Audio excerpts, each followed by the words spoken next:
Bueno, pues esto es una introducción a OpenAPI. ¿Alguno conoce lo que es? Bueno, voy a empezar, si no... Me preguntan a veces quién soy yo. Bueno, yo soy este. Tampoco, mi perfil de GitHub, tal... Alguna cosa que he hecho con Symfony, con Swagger, con cosas por ahí. De vez en cuando, tampoco veis que estoy muy activo ya últimamente, así que de vez en cuando hago cosas, contribuyo y ya está.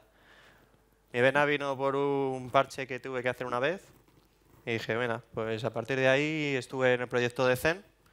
Bueno, sigo estando, pero tampoco estoy activo. Y esa es la cosa. Bueno, yo lo que vengo a hablaros un poco ahora de introducción de qué tecnologías hay o qué definiciones hay respecto a definir modelos de API más o menos reglados. Luego os voy a hablar sobre todo lo que es la diferencia entre Swagger 2 o OpenAPI 2 y OpenAPI 3. ¿Alguno conoce lo que es Swagger? Vale, bien. Es menos gente de la que pensaba. Y algunas de las otras tecnologías que aquí están mencionadas, RAML, APG, ¿alguno? ¿Los conocéis? Bueno, hemos tirado el plan B, algo ha mejorado. Bueno, estos son estándares, algunos privados, otros abiertos, para definir lo que provee una API, diciendo cuáles son sus endpoints, cómo se hacen las peticiones y qué esperas a cambio. Puedes elegir cualquiera de ellos, realmente, pero para gusto los colores. Así que yo me elegí Swagger. ¿Por qué elegí Swagger? En primer lugar, porque me dio la gana. Y segundo, tiene, en mi opinión, bastante buen ecosistema. Sobre todo el tema de... Lo voy a sacar. Creo que lo tengo por aquí abierto. La interfaz UI. A ver si va a conseguir. Ánimo. Algo tenía que fallar.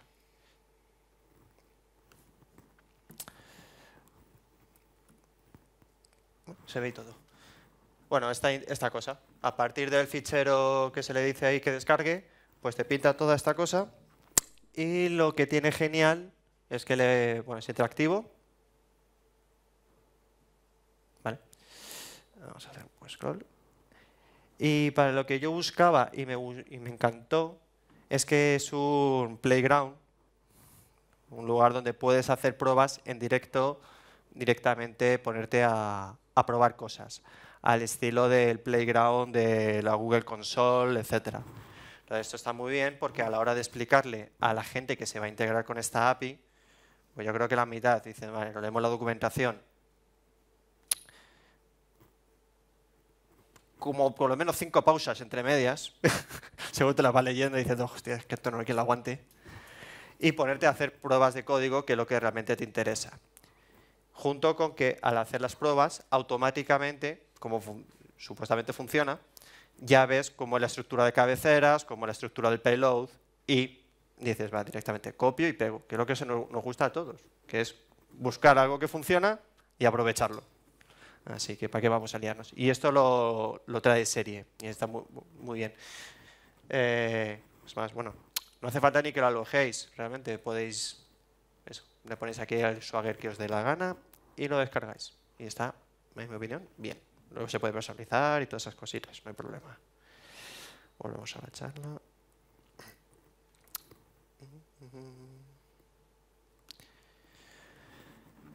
Y eso es por lo que elegí Swagger. También tiene muy buenas integraciones con todo lo que es lo demás, Postman.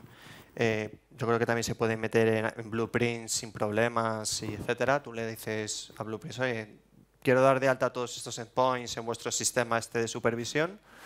Le pasas un Swagger y creo que lo traga. Pero nunca lo he usado, pero tiene buen soporte. RAML salió un poco después de Swagger 2.0 con la misma idea, diciendo, oye, vamos a hacer un ecosistema de no sé qué y no sé cuántos. Vale, pero bueno, al fin y al cabo hay que elegir uno y elegir Swagger. Y ya está. Y ya no se llama Swagger, ahora se llama OpenAPI. Los autores de Swagger decidieron donar todo el proyecto a un proyecto que inició Google y ahora ya están unidos mucha más gente, que es el de OpenAPI, el OpenAPI Initiative. Aquí escrito. ¿Me he quedado sin Google Chrome? Todo por ahí. Sí.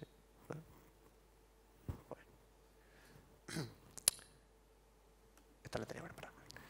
Tienen aquí su cosa y tal, y por ahí podéis seguir las novedades y sobre todo pues cómo está saliendo.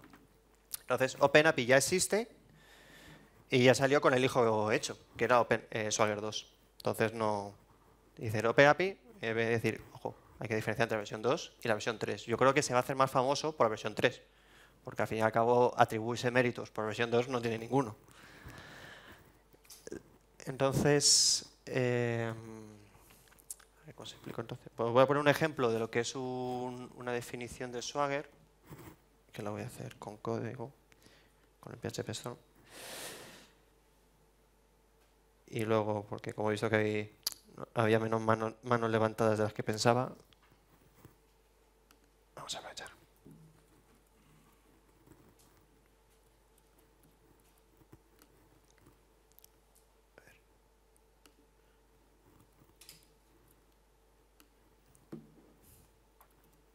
¿Cómo nos gusta PHP Storm a todos? Bueno, aquí tenemos nuestra versión de Hola Mundo, que en el mundo Swagger siempre es la Pet Store, la tienda de mascotas. No sé cómo lo veis, de mal o de bien. Quizás haya que hacer un poco de zoom, me imagino. ¿Esto tiene una función presentación?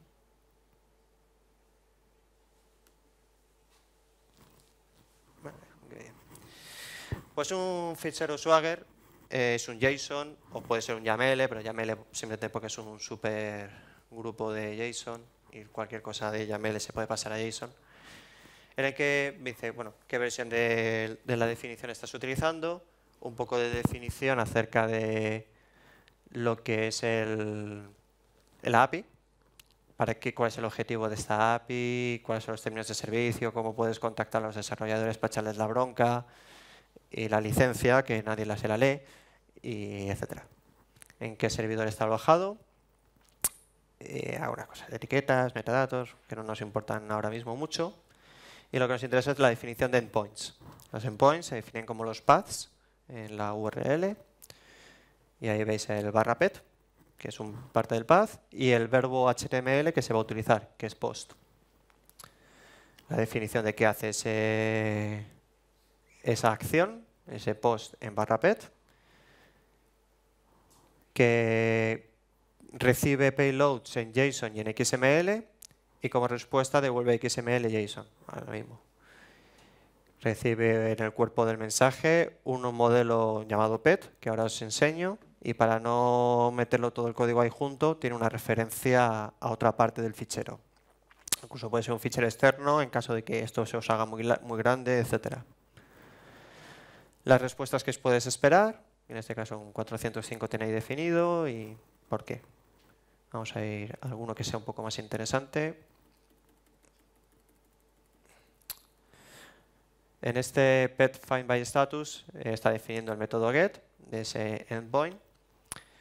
Y tenemos la query. ¿Qué parámetros puedes esperar en la query? En este caso, el parámetro status, que puede tener los valores available, pending o sold.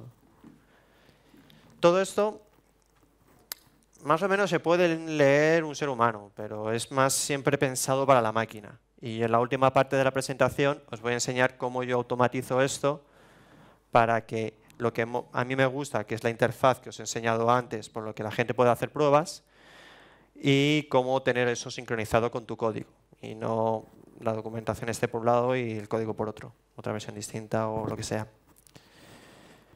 También puedes intentar desarrollar y renderizar esto como un manual de la API, pero no merece la pena. No merece la pena porque los manuales de la API, si algunos ha visto lo que es un API Docs, eso es infumable, porque es lo que genera automáticamente y te puede servir para una consulta puntual, ya sabiendo cómo funciona el sistema.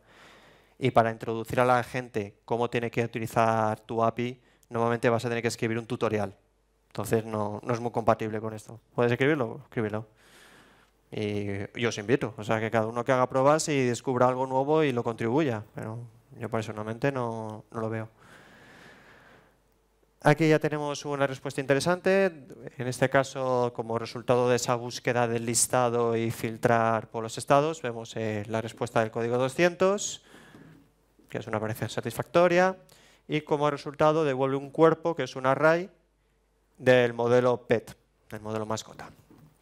También está el error 400, que no especifica nada en el cuerpo, y que en este caso utilizaría los roles de OAuth, WritePets y ReadPets.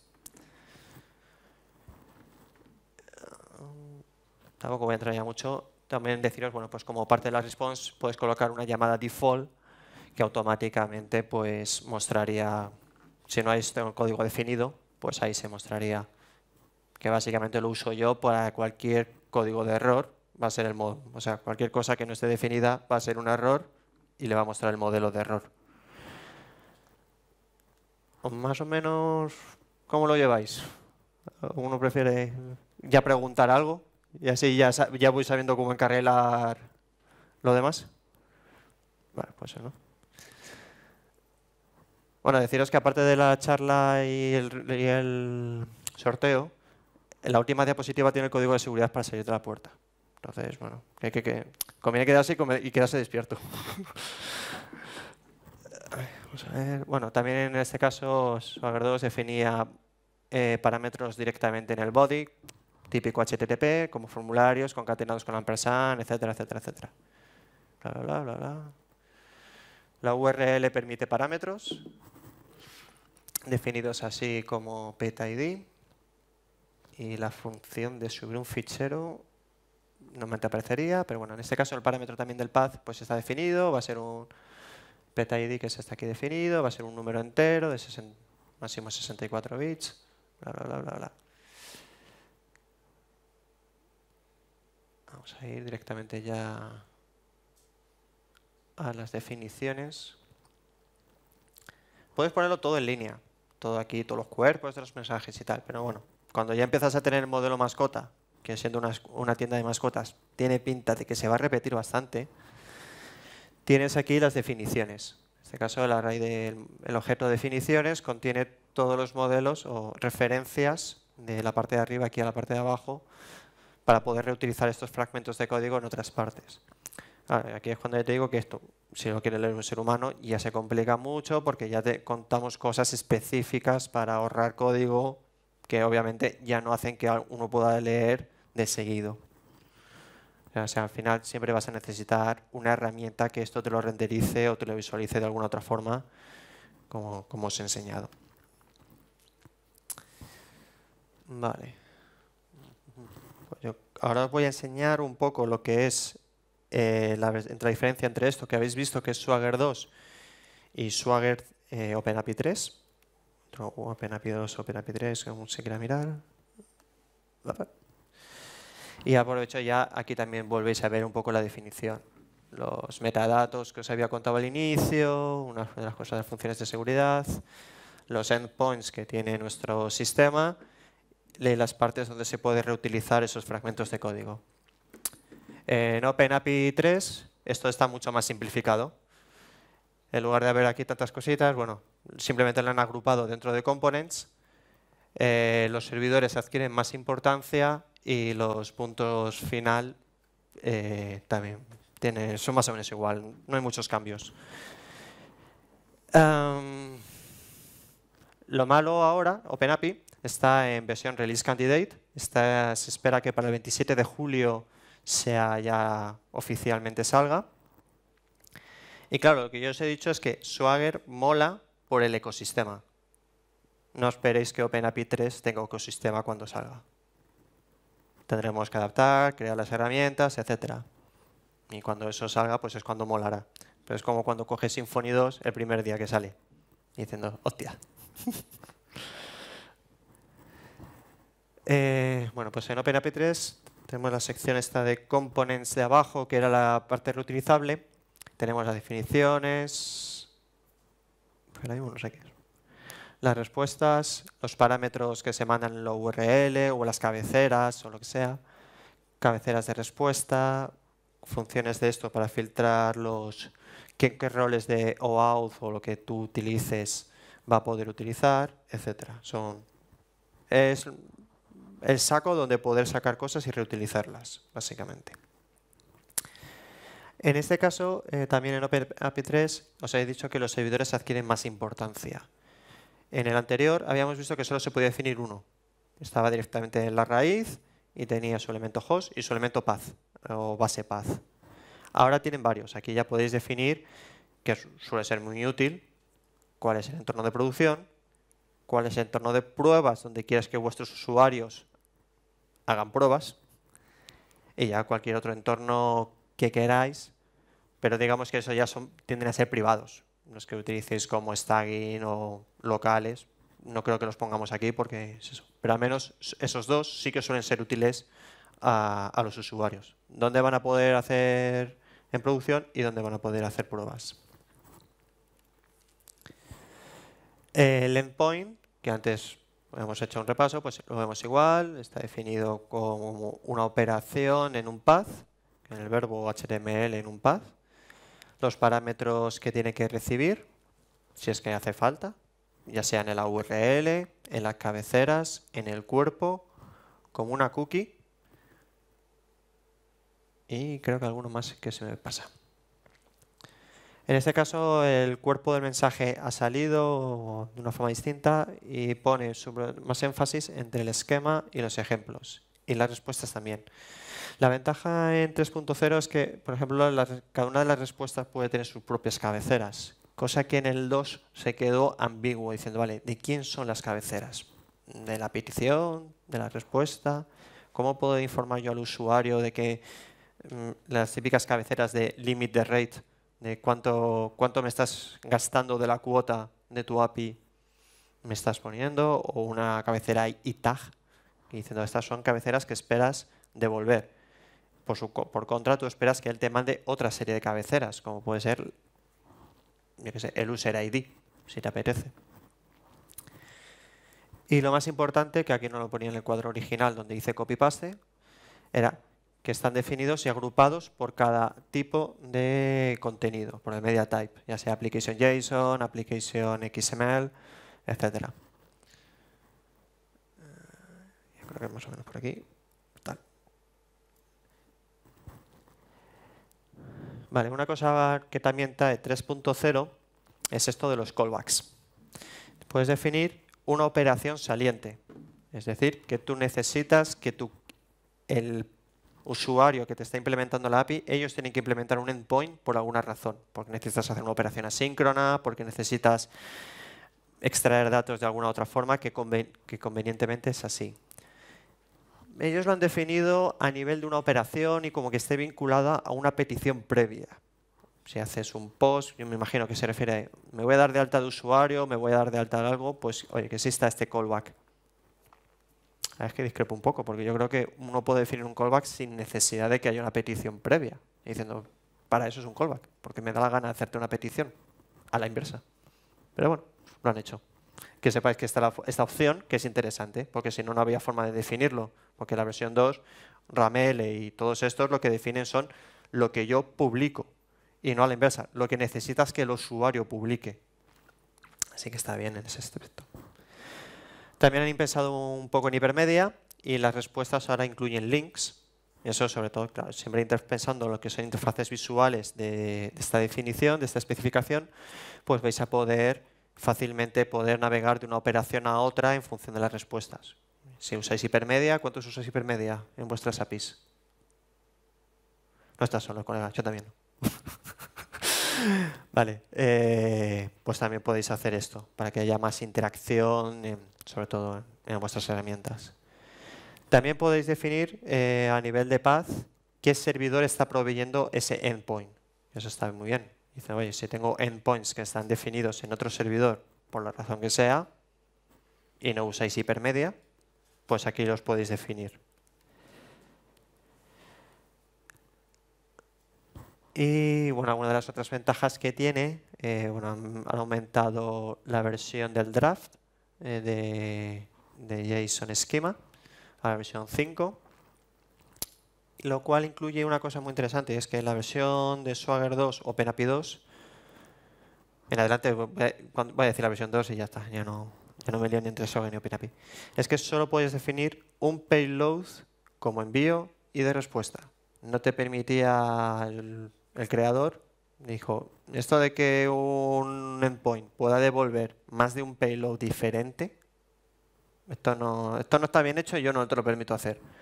Bueno, pues ahora utilizando alguna de estas, one-off, any-off, pues vas a poder hacer cosas más complejas y poder definir, vale, estos campos sí pueden estar o pueden no estar o lo que sea.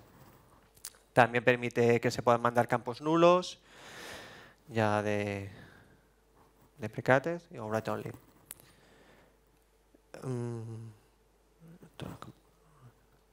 También una de las ventajas que tiene ahora es que no está tan pensado en payload JSON, se supone que también crea un objeto para XML. ¿Cuántos usáis XML aquí? Eso está bien, que nadie levante la mano, ahora sí que está bien. Vale. Y algunas cosas que también cambia, bueno, es que han pasado de Git Flavored Markdown a Common Mark, diciendo porque el GFM no está para nada estandarizado, ni definido, ni nada, entonces, bueno, tal. Y dado que no había mucha gente que utilizase Swagger 2, bueno, pues esto, lo que antes se llamaba Collection Format, que esto sobre todo es en la query, que pasaba así, ¿cómo van estos parámetros en la query? ¿Van a ir separados por comas si es un array o van a ir separados de alguna otra forma? Ahora se llama style y también contiene si va a ser separado por espacios, por comas o alguna historia ahí. Y esta ya llegamos a la última parte, que es, dicen, vale, yo he hecho mi esfuerzo por hacer esta especificación. Me he puesto a teclearla porque tal. Y quiero sincronizarla.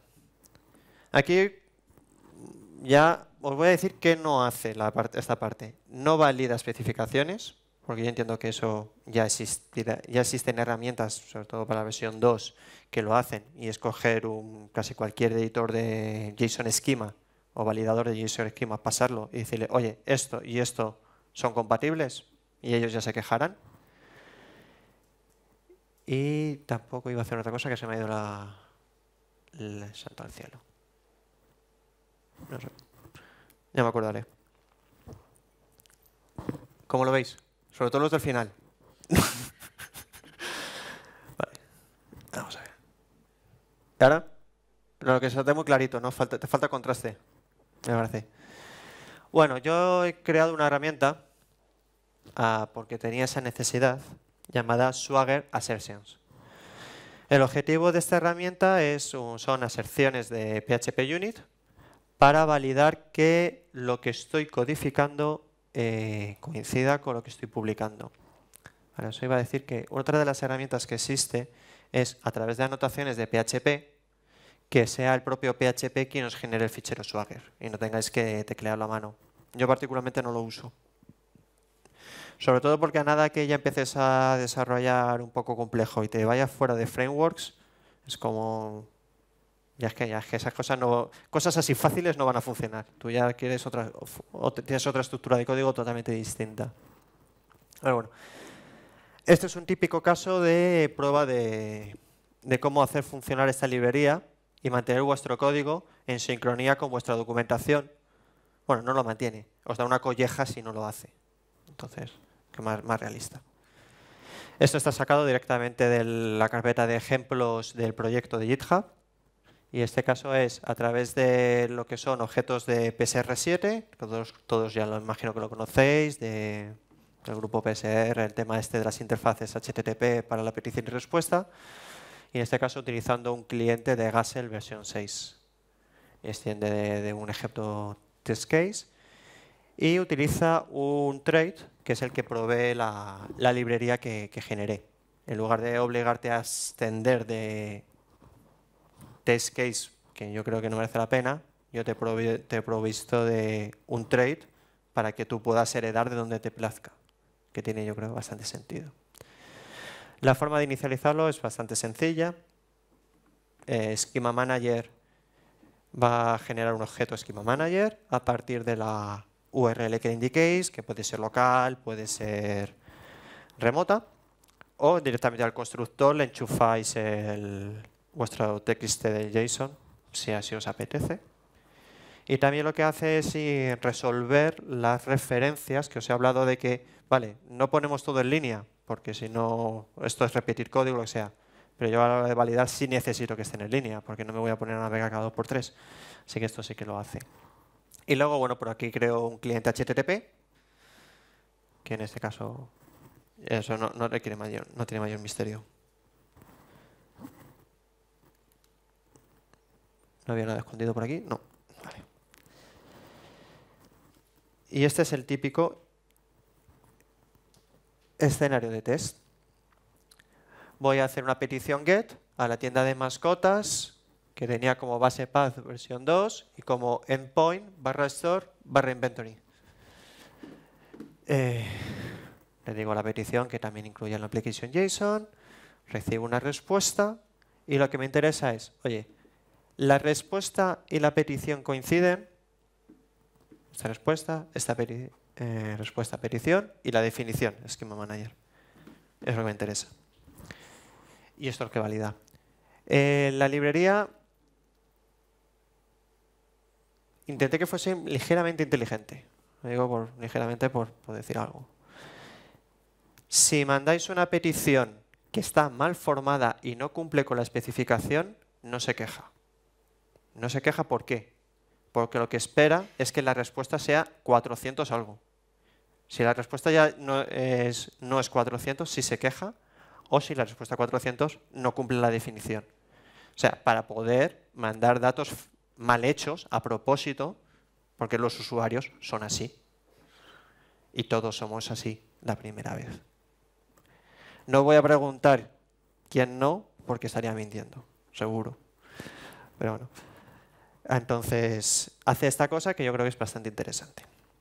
En cualquier caso, siempre podéis contribuir amablemente. Yo tendré mi propia opinión sobre vuestras contribuciones y si merecen o no incluirlas en el código o iros a un fork aparte. Porque para eso soy el que tiene el repositorio. Leche. Vamos a quitarle un poco de zoom. Vale, esto es un ejemplo de cómo yo lo integro realmente en un proyecto. Sobre todo yo lo utilizo para dos cosas, Swagger ahora mismo. Lo utilizo tanto para publicarlo la API de uno de mis clientes y que la gente pueda hacer pruebas, como los microservicios puedan tener un fichero público del que yo me puedo descargar y lanzar mis tests contra esa definición. Bueno, a veces os habréis encontrado, ostras, yo necesito hacer un test contra un servicio externo y lo tengo que estar bombardeando todo el rato para saber si en algún momento ellos han cambiado su definición y resulta que yo me voy a romper porque ellos han cambiado su definición, por lo que sea yo voy a fallar.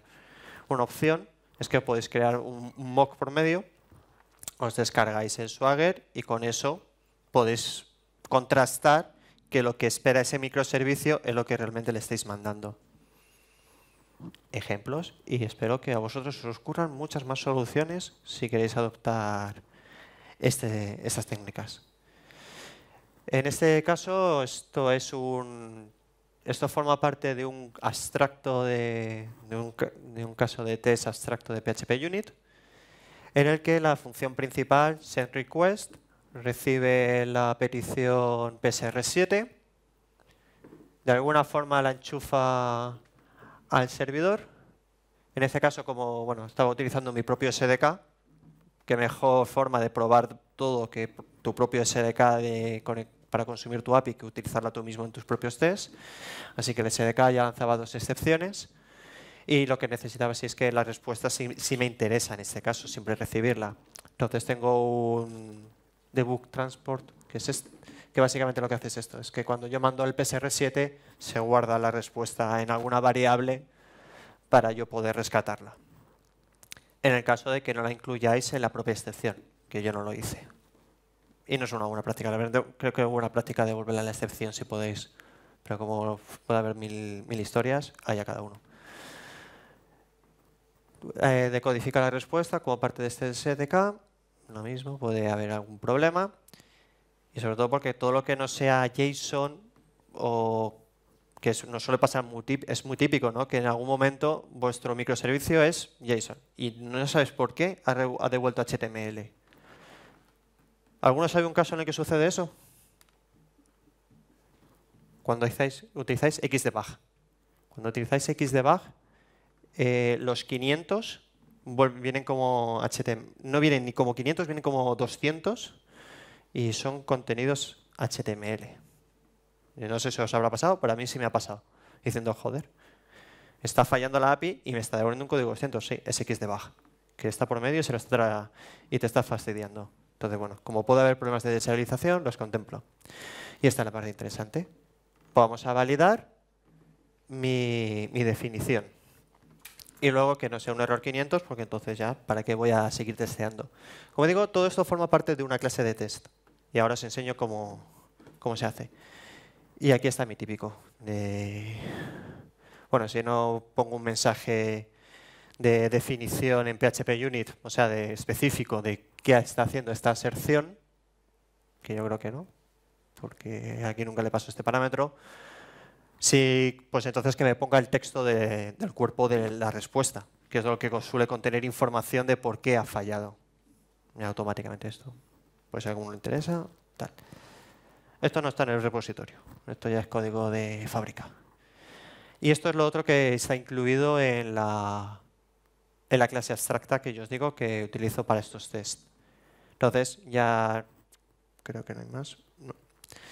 Cualquier cosa en este aspecto, cualquier petición que yo necesito hacer en los tests, porque son tests funcionales, utilizo uno de estos métodos, delete, get, post, patch, que a su vez enchufan todos a través de la función sendRequest, etcétera, etcétera, etcétera. Y esto es todo.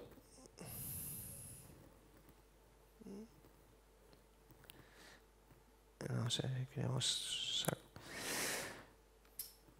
Iba a mostraros algo de quizás de cómo era el código de la diferencia entre el 2 y el 3, pero yo creo que no merece la pena ahondar en ello.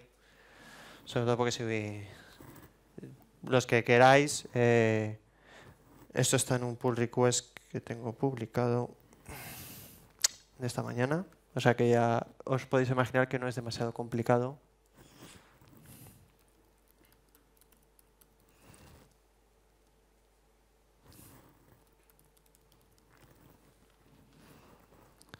Anda, mira, soy el primero en Google. Tampoco es un nombre muy comercial, lo reconozco. Pues que quien tenga más interés en saber qué varía o no, pues al final probablemente a esta librería le terminé cambiando un día el nombre, por eso de que como ahora se llama OpenAPI, pues para qué vamos a seguir poniendo la palabra Swagger. Y aquí tenéis lo que es la diferencia. No voy a entrar en esto porque creo que no os va a aportar ahora más que palabras, palabras, palabras y no os vais a enterar. Entonces, bueno, aquí está y lo dejé porque aquí se ve bien clarito que se modifica de un lado a otro, pero sobre todo si es que queréis actualizar la definición, aquí ya empecéis a ver qué cosas se quitan, qué cosas aparecen, etcétera, etcétera, etcétera. Preguntas, comentarios, lechugas, huevos.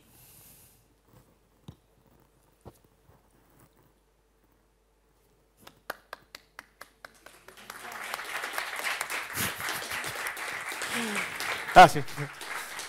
Ah, caballero.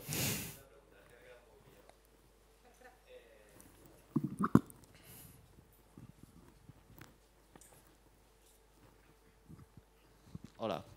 No, es una pregunta sobre el tema que has dicho para generar el JSON. O sea, yo en su momento sí que hicimos un concepto con Swagger y con uno de los bundles que tiene Symfony justamente mediante anotaciones que te generara el JSON y así pues mediante código poder tener en un solo sitio, que sería el código, pues todos los comentarios, todo. Y te he entendido que tú mantienes el JSON. ¿Cómo editas el JSON? Tú dices que no lo autogeneras con código, sino... No, yo estoy usando Swagger Editor. Swagger Editor. Porque en una API así un poquillo tal, pues es un poquito... hay cada uno, claro. O sea, si la API es muy larga o necesita mantenimiento, Bueno, lo que o sea. que sea un poco media, que decir que... Yo lo que vi bueno es que lo bueno de las anotaciones que tienes es que lo tienes todo en el código y en cada uno de tus endpoints pues vas determinando tal. A mí me pareció bastante interesante, ¿no? Bueno, pues pones en el bundle de Symfony, te lo autogenera cada vez que tal, etcétera, Claro. etcétera, y te genera todo el tema de, bueno, todo lo que has enseñado y demás.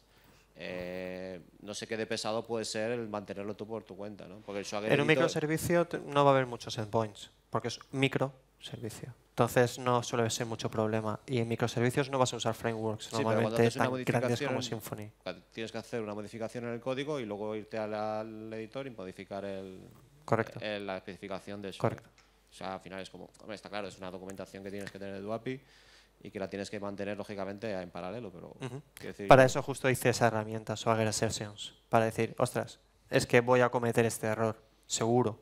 No sé cuándo, pero me va a pasar. claro, es que exactamente, eso, ya tiene peligro también delante del código mantener las anotaciones, pero ya si lo tienes en otro sitio aparte, como que lo veo un poquito más Yo os peligroso. animo a hacer librerías de ese estilo, de que verifiquen que realmente haces las cosas como esperas que se hagan. Tengo otra de PSR7, no, de PSR3, del logger, de que las cosas se cumplan con la definición, etcétera, para alertarme cuando me estoy yendo de varas.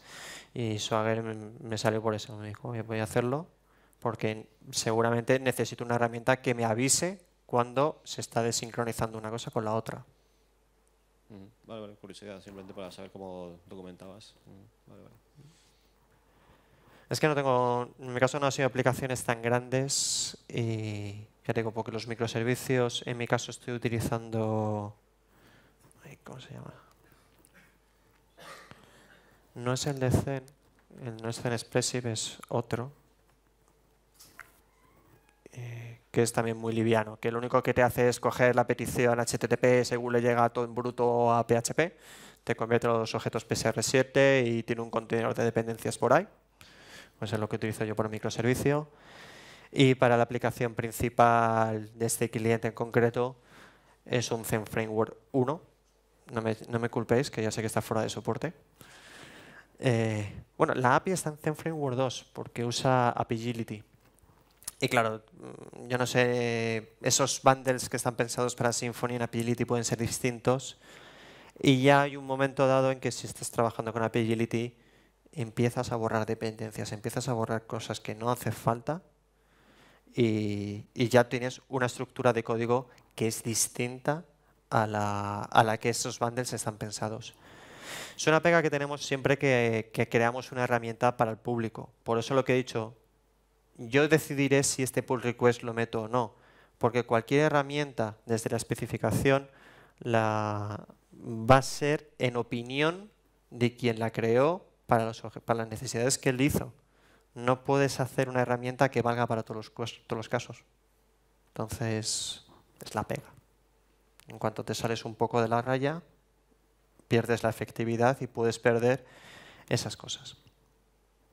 En mi caso en Apigility perdí toda la administración visual, pero es que no lo usaba para nada. Entonces, fuera. Me costó aprender cómo crear un servicio a mano, jodido, pero las ventajas eran mejor que las penurias. Otra pregunta. Has comentado que utilizas esta librería que has creado para testear que realmente coincide lo que hace el código con lo que está documentado, ¿no? Pero al final sigue pasando lo mismo, ¿no? Porque dices, vale, me puedo olvidar de escribir la documentación, pero te puedes escribir el test que valida que la documentación... Y luego, por otro lado, tienes el tema de los parámetros opcionales, ¿no? Eso cómo lo gestionas. Porque, o sea, puede la petición ser válida, porque es un parámetro que no es obligatorio. Necesitas escribir otro test para validar que ese parámetro opcional lo estás pasando y entonces te obliga a que o sea, no sé, ¿cómo haces para que realmente sea útil, ¿no? ¿O cuál es tu estrategia para escribir los tests para que te aporte el máximo valor? Creo que sobre todo es tema de cómo hay que hacer test y qué casos quieres cubrir.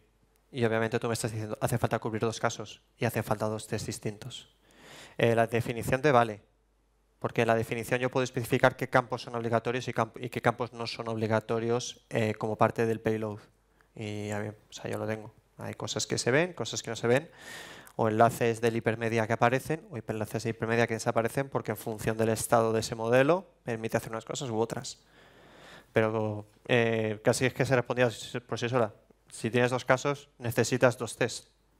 Al menos para el Happy Path, que incluso puede necesitar el doble para hacer el cálculo de errores de esos dos mismos casos. Sí, a nivel de test, o sea, estoy de acuerdo, ¿no? La única cosa es, entonces tengo que escribir 2 tests para el código y 2 tests para validar que la documentación está o no. No lo sé.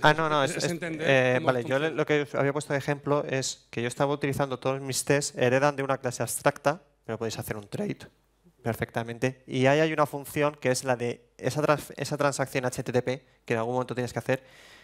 A esa función siempre la llamo. O sea, para hacer el get, para hacer el post, siempre hago que todas esas peticiones que van del mundo test vayan a través de ese cliente y ese cliente es el que lleva la aserción, es el que se asegura que siempre suceda. ¿Qué me ha pasado al hacer esto? Al hacer test de admin, que son endpoints que no pones públicos, he tenido que crear otro cliente HTTP distinto y esos tests van distintos porque siempre me van a fallar en la validación. Siempre me van a decir, oye, que no tienes documentado el endpoint. Ya, pero es que no lo voy a hacer. Porque el hacer /sudo no lo voy a poner así de fácil. Vale, entonces, para ver si te he entendido, es en los mismos test que estás desarrollando la funcionalidad, añades una ser más para validar que está documentado. ¿Eso es lo que haces? Sí. Pongamos con la diapositiva. Esta función. ¿Vale? Esto es lo que yo tengo como métodos disponibles en mi test. Igual que tienes assertTrue, assertFalse o lo que sea, tienes estos métodos, seta, lo que sea.